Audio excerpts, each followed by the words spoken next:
Hey everybody, welcome to another episode of The Bitter Pill.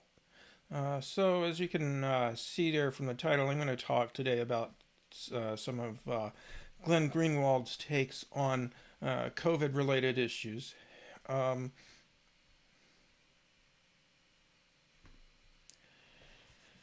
Media personalities tend to have a certain shtick that they use to appeal to certain audiences, almost irrespective of what the issue is. And they often, as a result, harp on things that, in my view, uh, are not what they should be focusing on. And such is the case with Glenn and COVID, as I'll talk about. So, for me, the focus of journalism about COVID ought to be the fact that it's such a horrible worldwide calamity where you have, um, officially roughly 6 million people dead, 900,000 plus in the U.S., estimated to be a lot more than that. You have just in the U.S. alone uh, an estimated 1.6 million people with long-term disability as a result of COVID. You've had millions hospitalized, millions, having uh, serious illness or long-term symptoms. Um, 200,000 kids have lost one or both parents uh, here in the United States. So this is a disaster that the likes of which the world uh, hasn't seen in quite some time. Maybe World War II is comparable, or the pandemic, and 100 years ago, obviously. Um, and also, we ought to be talking about how this has been and remains largely an avoidable calamity created by uh, capitalist and very capitalist governments and very sort of individualistic societies, where on one hand you have cases like the United States, extraordinarily high death toll, and on the other hand you have countries like China, several times the size of the U.S. population-wise, and yet with a tiny, tiny fraction of the death toll or the infection rate. Um, and if you're reporting on the U.S., as Glenn often does, you ought to highlight how both major parties have played major roles in this avoidable calamity, but also talk about you know how they differ in ways that are sometimes important. So, for example, uh, universally, as far as I know, universally, Republicans are against mask mandates. They're against vaccine mandates. In fact, just recently in Georgia, uh, there was an effort by 17 Georgia Republicans who co sponsored a bill that would have gotten rid of all vaccine mandates in the state of Georgia, not just any related to COVID, which I don't even know if there are any, um, other than locally. Um, but even vaccine mandates for other diseases that we all almost all got inoculated for when we were children. They want to get rid of those too. No Democrats are pushing for that. Um, you know, so that's a difference worth talking about. And we ought to be talking about what to do about COVID, what we could be doing instead. So, for example, we could be looking at the example set by places like China and New Zealand that have, very much, to the extent of several hundred times proportionately fewer infections and deaths and so forth in the United States. Those countries have kept COVID in check through a panoply of different policies that have largely been ignored in the U.S. and are largely ignored by Glenn Greenwald. because Glenn's shtick, his focus is the hypocrisy and corruption of Democrats. And of course, that's a valid topic. As you know, if you've watched this channel for a while, I've talked about that a lot. I did a whole episode listing Joe Biden's, failures during his first few hundred or a couple hundred days in office. And he largely ignores everything else, including what Republicans do. Not because he's a Republican, because in terms of his own political views, he disagrees with really with both political parties on a number of things. For example, he supports freedom for Julian Assange. He's a very big big on civil liberties, and both major parties in the U.S. Reject that point of view. Rather, I think what's going on is this is a lane he's chosen for himself to be sort of a political independent and contrarian who mostly goes after Democrats. So I decided to do this video after seeing this tweet here. Here we go.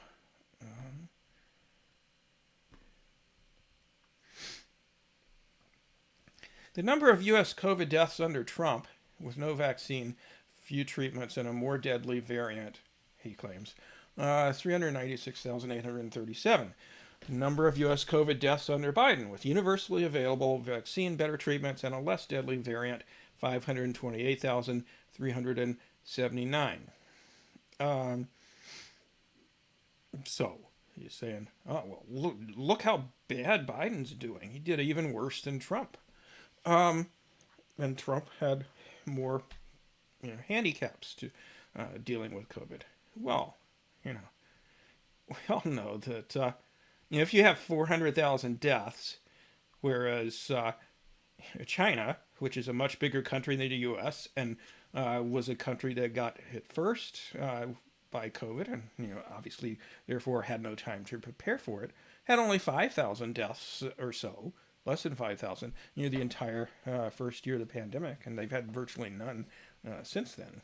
And it's not like Trump did well, or that other U.S. political officials and health officials did a good job. They didn't. They did a terrible job during 2020, just as they have since. But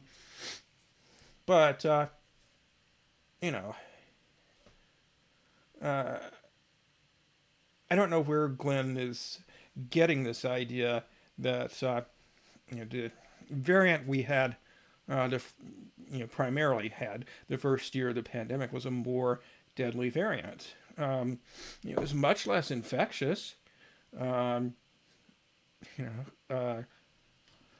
From what I've read, the Delta variant is either comparable in severity to or more severe than the original wild variant. It's a little hard to tell, but they both kill tons and tons of people. It's not like the Delta variant is gave people a break from mass death and suffering. Look at what happened in India. Look what happened, especially in the southern United States, and so on. It was horrible. It is true that we had vaccines this past year and the early part of this year, and that wasn't the case for Trump. But during that first year of the pandemic, at least some states in the United States took things seriously enough that, for example, at certain points in time, the majority of U.S. states had mask mandates. There were, there was online schooling, remote schooling. Schools were closed, which is something that Glenn just absolutely hates. He thinks that COVID is harmless to kids, and no kid should ever be kept out of school because of a deadly pandemic, which is absurd. Because kids die from COVID, kids can get very sick from COVID, they can get long COVID, and of course they can infect other people. Um, and so his position is, at least on COVID, is you certainly not any better than the Democrats, who he's constantly criticizing for their handling of COVID. But, whoops, sorry. Uh, you know, in some ways closer to the Republican Party's positions, because he's never been in favor of so-called lockdowns. Um, Now, I should give him credit for one thing. At least he knows how many people in the U.S. have died from COVID. And that's, more than I can say for a lot of people. I was, a bit shocked to come across this item on Twitter. Somebody said a professor I know asked their college class today how many Americans died from COVID in January. And some students guessed a few hundred. The highest guess was 2,000. And as hopefully that's roughly the number of people that were dying and per day and are still dying per day during January and here in early February. 60,000 people approximately died of COVID in January, which puts the lie to Glenn's claim that what we're dealing with now is less deadly. It's, in fact, more deadly than what we dealt with for the vast majority of the first year. Not because, infections themselves are more severe. There are a higher number of less severe cases with the Omicron variant than was the case with previous variants. But it's just so much more infectious. It evades immunity, both immunity from prior infection and immunity from vaccines to a considerable, but a far from perfect extent. So you have a higher rate of infection, including a higher rate of infections among vaccinated people and among previously infected people than you did with previous variants of COVID. Vaccines still work. Prior infection still provides protection from severe disease, but the protection from getting the virus in your system to the point where you're going to test positive or perhaps have some symptoms, that's increased with the Omicron variant. So he's just wrong here to say less deadly, because in fact it's killed more people here in the United States than the Delta variant did back last summer here. Okay, so here's what I said to Glenn. I said, more deadly. More recent variants have killed more people than the original virus in countries all over the world, and not just in the U.S., because they're far more contagious. The Delta variant was more contagious than previous variants, and Omicron is more contagious still. And given that you've supported the Biden policies that have led to increased deaths, maybe you should STFU, I said. Because, in fact, so I showed him the deaths here. So here's the peak here in the United States of the Delta wave. Here's, this is worldwide. Peak of the Delta wave, and then what we're up to so far with the Omicron wave, on a worldwide basis. And the United States is pretty much the same. Omicron has accounted for more deaths than Delta did. So back in May, Glenn said, many liberals who spent a year claiming they just follow the science don't actually believe in science or the vaccine. They oppose CDC guidance that vaccinated people don't need to wear masks and also believe vaccinated people are endangered. I don't. I believe in the science. So, Glenn back then was agreeing with the CDC in their decision to say it was just fine for vaccinated people to ditch their masks, not wear masks in public indoor spaces. Glenn was all on board with that, and he was claiming that this was, quote unquote, the science, even though, in reality, a huge number of scientists disagreed with the CDC's decision, and within a couple of months, when the Delta variant came along and infections started skyrocketing, the CDC realized they fucked up, and that their guidance, which is guidance that Glenn supported, was just stupid. As I've talked about on this show before, not only because vaccinated people, although at a much lower rate than unvaccinated people, can be infected and can transmit the virus, so it doesn't make sense for vaccinated people to pretend like it's impossible for them to get infected. It's just less likely that they will, and not wear masks in public settings. They should. And not only that, another thing I pointed out to Glenn and a number of other sort of contrarian podcasters or journalists at the time who were, for some reason on this particular occasion, I guess because they liked the idea of not having to wear masks, which they were, because they were generally vaccinated, they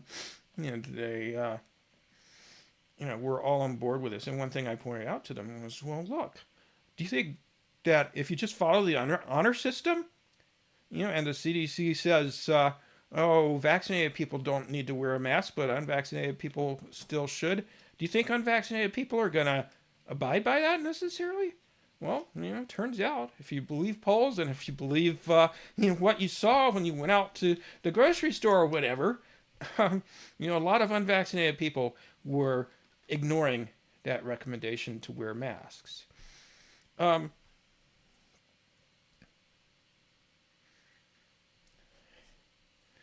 So, similarly, he says, I think forcing people to wear masks to protect against a disease that they are extremely unlikely to develop or transmit is irrational. There are huge costs in preventing a return to normal life. What are those costs, Glenn? How much does it cost to wear a fucking mask? And, again, in this tweet down there at the bottom, he's claiming, that the science, quote unquote, says the risk of vaccinated people spreading it is low enough to lift the mask guidance. And, lots and lots of scientists harshly criticized the CDC's decision. And the CDC later acknowledged they were wrong. So back in August, he was on this big kick that school closures and lockdowns and other anti-COVID restrictions, I assume he's including masks here, are causing all this harm. Nobody knows the long-term psychological and developmental harms to kids or even adults, to say nothing of economic ruin. But we can say with certainty that those harms are grave. Well, no, we can't say anything with certainty, Glenn, because if you knew a fucking thing about science, you would realize that it's really hard to say things like that with certainty when you have so many variables involved that can affect outcomes. So, for example, don't you think it causes long-term psychological and developmental harm to kids or even adults if they fucking lose their parents because of COVID? If COVID kills their parents, you think that doesn't hurt them? Come on. Um, and you know, as I've talked about before, uh, there's not really any evidence that locking down as opposed to not locking down is more economically harmful. It is economically harmful, obviously, but countries that did lock down early and hard, as Jacinda Ardern characterizes her own country's response to COVID, Prime Minister of New Zealand. The countries that did that have had better economic outcomes. China's had solid economic growth. So has New Zealand to a lesser extent. So, Western countries that had late or lockdowns or lifted them too early or weren't strict about it, didn't do as well economically.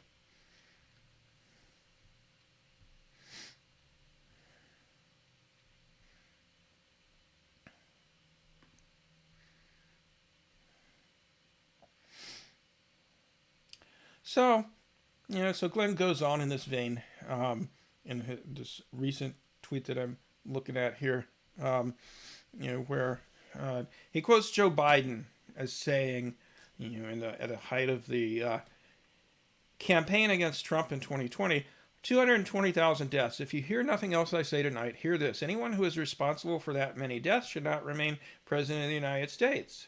So Glenn says, and good point, I guess. More than double this number have died of COVID under Biden. So what is the logical conclusion of this tweet? Well, Biden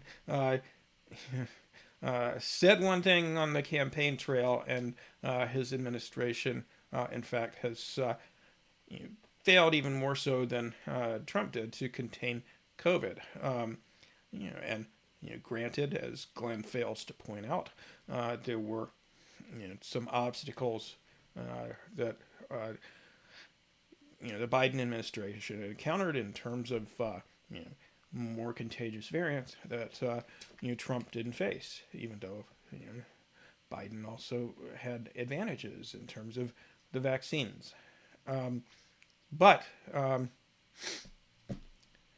what I said in response to Glenn, because again he's on this shtick of going after Democrats for their COVID response, hardly ever talking about how Republicans have fucked up.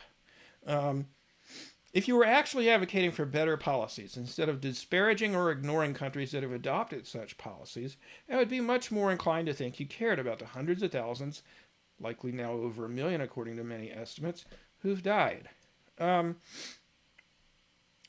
Because Glenn has never talked about countries that have done a good job of handling COVID. In fact, with respect to New Zealand, he's disparaged them, as I talked about in a previous episode.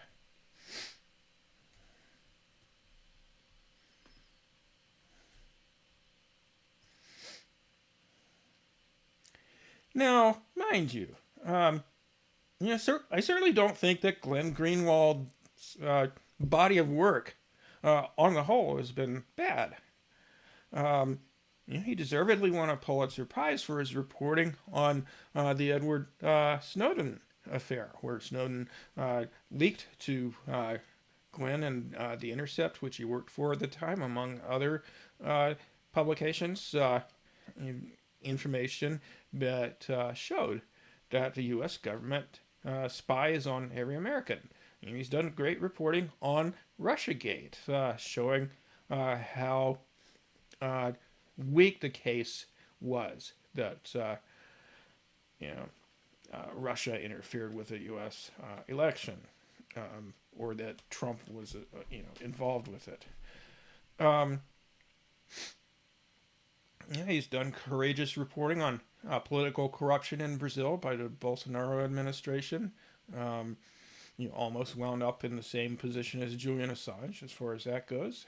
Um, he's done great reporting on. He stood up for Julian Assange, done good reporting there. He's done good reporting on the cruelty and corruption of animal agriculture. Um, but his takes on COVID, have often just been shockingly bad. He often contradicts himself, and he seems far more unconcerned about finding gotchas on the Biden administration's response to COVID than on talking about the severity of the problem at hand, and talking about what we could be doing instead. He seems unfamiliar with the evidence of the policies that people lump together under the heading lockdowns. It seems unfamiliar with the evidence of their effectiveness, which I've talked about before. He opposes vaccine mandates, even though there's a huge amount of vaccine hesitancy in this country, and the only way for vaccines to achieve maximal efficacy in terms of getting COVID under control is for the population as a whole to have a high vaccination rate. And in countries like the U.S., where you have this seemingly intractable problem of the anti-vax movement in this country creating a lot of vaccine hesitancy, mandates, unfortunately, are kind of necessary, but they're certainly not unprecedented, contrary to what Glenn and many others would have you believe. We've had mandates for vaccines for other diseases in this country for a very long time, and there certainly was opposition to those, but it's nowhere near the level that it's reached during the COVID era. I'm not sure how Glenn proposes to end the pandemic, because he never talks about it.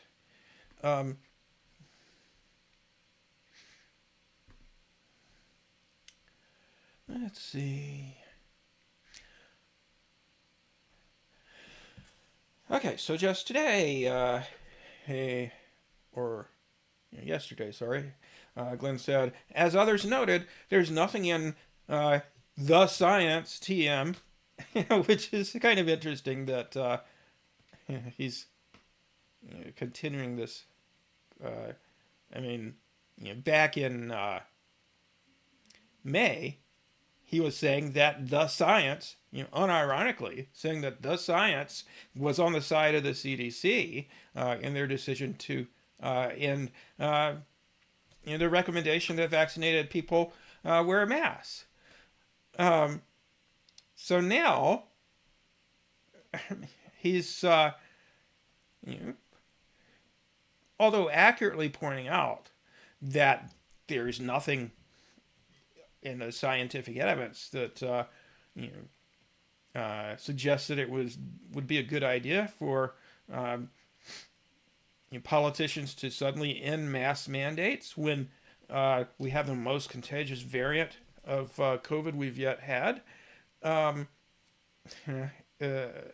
Okay, yeah, he's right about that. But note that back in May, he was claiming that the science supported the decision that the CDC made to also not advocate mask wearing for vaccinated people, and that Glenn himself agreed with, even though, in fact, there was nothing in the science, quote unquote, trademark, then that supported the CDC's decision and Glenn's agreement with it. So now he's, ironically criticizing the Democrats, making a valid point. There's nothing in actual scientific evidence to support their decision. Never mind that there's nothing in the scientific evidence to support the decision that he himself supported back in May.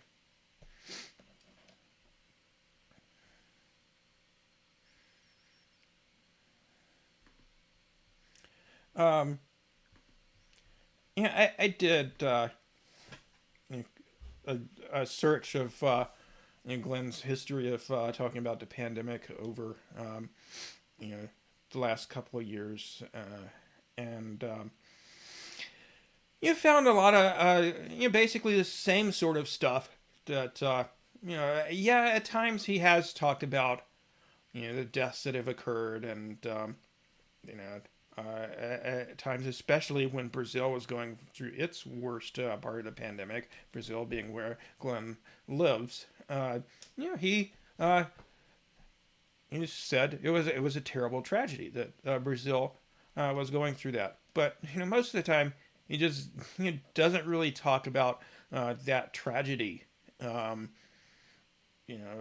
and if he brings up how many people have died from COVID, he doesn't.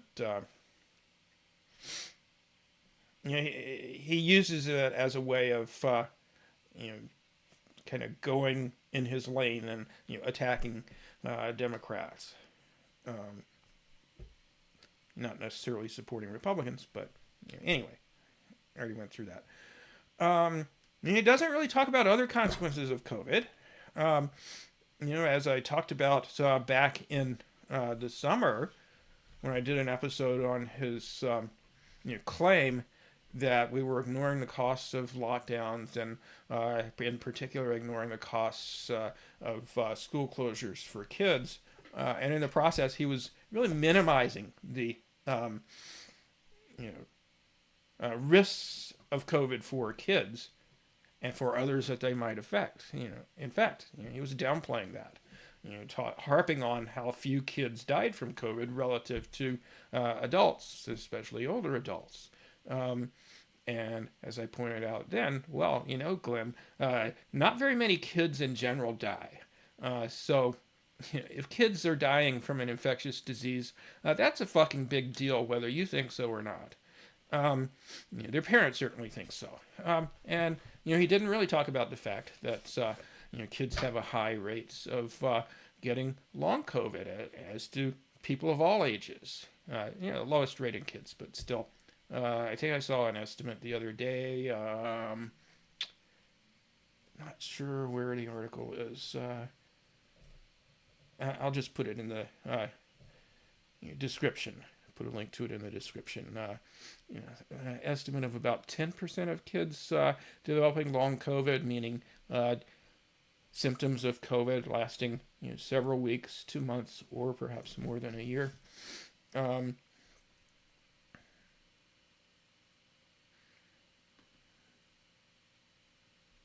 Okay, no, that's not what I wanted to get to. Oh, let's see. Where is it?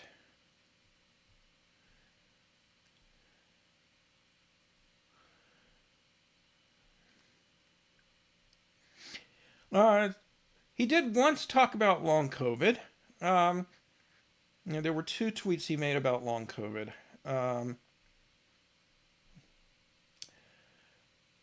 He says a study by primarily Stanford researchers examines why obesity produces such bad COVID outcomes. It finds that COVID can infect fat cells, which means it not only causes severe illness but also long COVID. Once peer reviewed, it would be a major finding. Okay, well, let's take a look at the research on this issue. Here's a study. I'm not sure if it's the one he's referring to. It might be a different one. Looking at the relationship between long COVID and being overweight or obese. And just to scan through the abstract here and look at the results of the study. They tracked healthcare workers, rate of infection with COVID and their rate of developing long COVID, and found that 352 out of 5,750 healthcare workers were infected with COVID over the course of the study, several month period, and 168 of those 352 cases. So um, you know, almost half of them evolved to long COVID, which I believe they defined as at least 12 weeks of symptoms. I'd have to look in the you know, results section to tell you. But anyway, yes, they did find a significant difference in rates of long COVID for uh,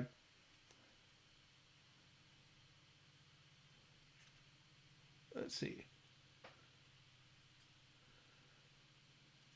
Yeah, they found differences in the rates of long COVID for people with higher versus lower body mass index. The symptoms lasted for a longer period of time for those who were you know, overweight. But they found that the group that had the longer period of COVID symptoms had a mean body mass index of 25.9, whereas the group that had shorter duration of symptoms had a mean body mass index of 24.8. Now that was a statistically significant difference. There was a difference, but you know, like body mass index can go from like I don't know teens to 50 or something, somewhere in that range. And you know, obese is 30 or above. So the group that had the long COVID symptoms,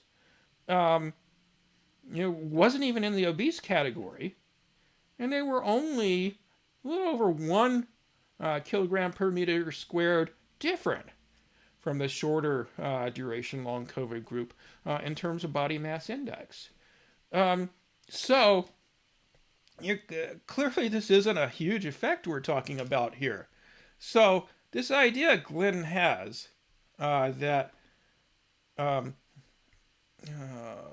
is it?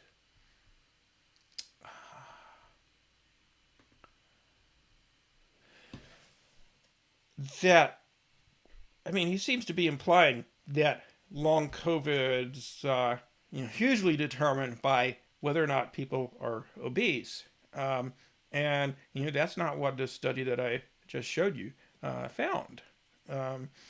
Lots of people who are not obese can develop long COVID symptoms. Even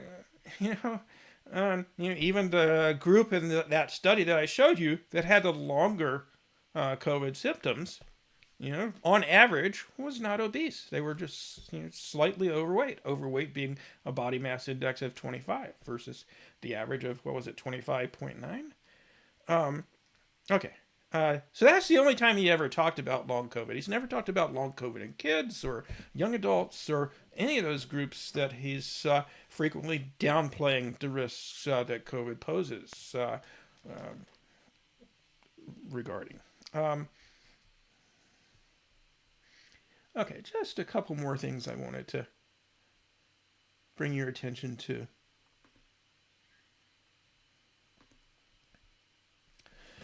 So today, he talked about the controversy over Joe Rogan, and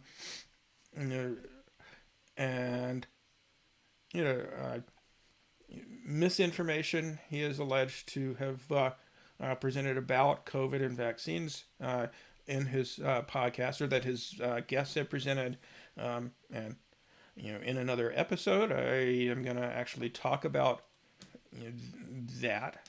That in fact he and his guests did present misinformation about COVID and about vaccines, and so Glenn claims the quote-unquote justification to get Rogan booted from Spotify has been manically shifting from one day to the next. The goal is to get rid of him because his audience is too big and he can't be controlled. The quote arguments are just the pretexts. So what I said about this, hopefully I can find it here. I don't think I have it highlighted. No. Jeez, why doesn't it have mine listed right under it? Oh, there it is. I said the goal of many of us is to get him to stop spreading COVID misinformation to 11 million people. Don't pretend you don't know that that is a big motivation for many people, and that the fact that he's done this matters. You know better. Yeah, I think I discussed in an episode I did for Odyssey. Didn't do it for YouTube. A documented case of somebody who watched Joe Rogan all the time, believed, we don't know what it was that persuaded him to believe misinformation about vaccines, but certainly he got a lot of that misinformation from Joe Rogan's podcast, and for whatever reason he believed it. He didn't get vaccinated. He got sick with COVID, and he died. Now, of course, it's very difficult to prove, impossible really, to prove that watching misinformation on COVID or vaccines on Joe Rogan's show, was causing, a sizable number of people to die. But when you have an audience of 11 million people, I mean, come on, you got to be influencing some of them, whether you mean to be or not. So, it's just really disingenuous of Glenn to claim that there weren't any legitimate reasons to criticize Joe Rogan.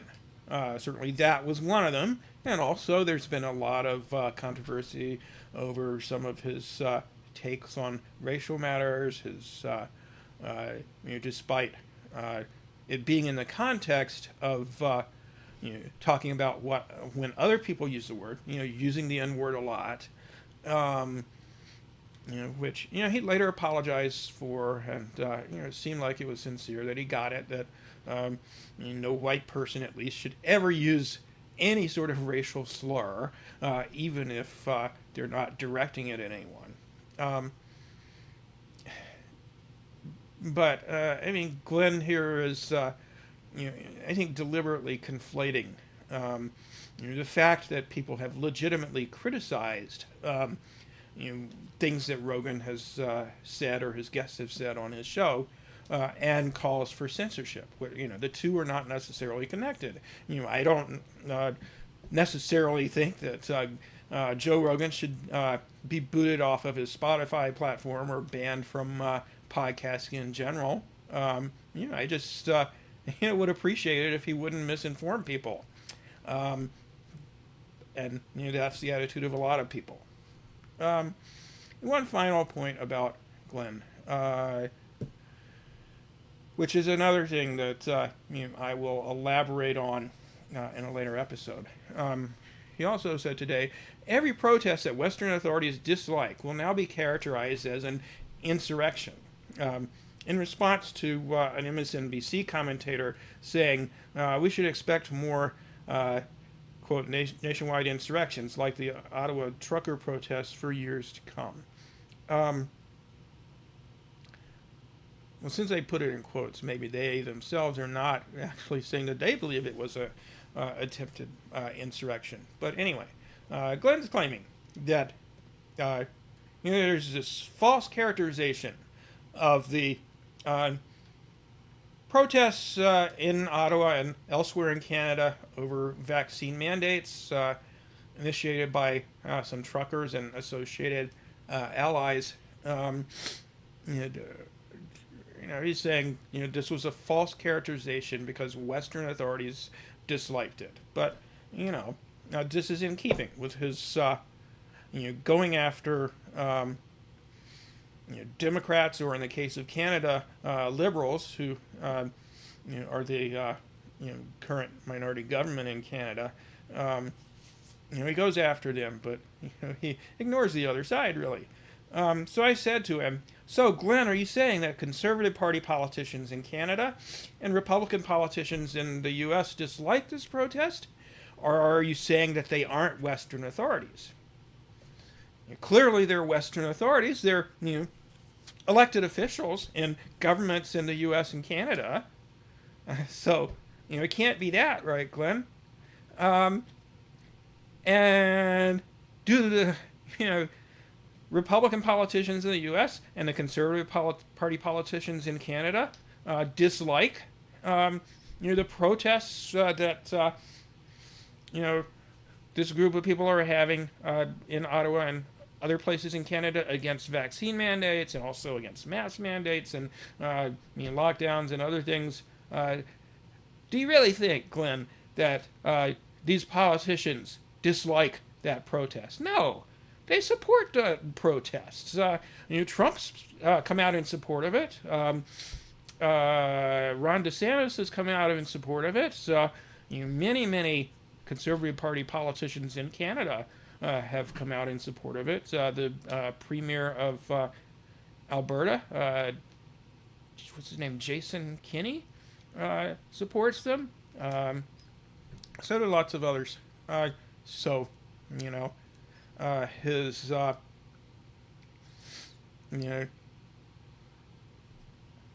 this shtick he does of going after Democrats or liberals makes him say something completely irrational here. So again, the main point I want to drive home here, is that, if you're harping on this one take on an issue like this, that, I don't know if it's just how his mind works, or he's doing that because he believes this will gain him the biggest audience, or a little bit of both. I don't know, but that's what he does, and it kind of blinds him to the bigger issue of this is a huge fucking problem. It's killed millions of people, among many other bad outcomes. Western governments have done a terrible job, for the most part, of mitigating it. Even countries with high vaccination rates, they don't do much else in a lot of cases. So they've been hit pretty hard by these more infectious variants that we've had. Particularly since not everybody is vaccinated. He doesn't talk about solutions really, and that's what a responsible journalist should be doing. So yeah, I'm saying, despite all his good reporting on other issues, Glenn has been an incredibly irresponsible journalist in terms of his reporting on COVID. All right, well, that's all I have for you today. I will see you next time.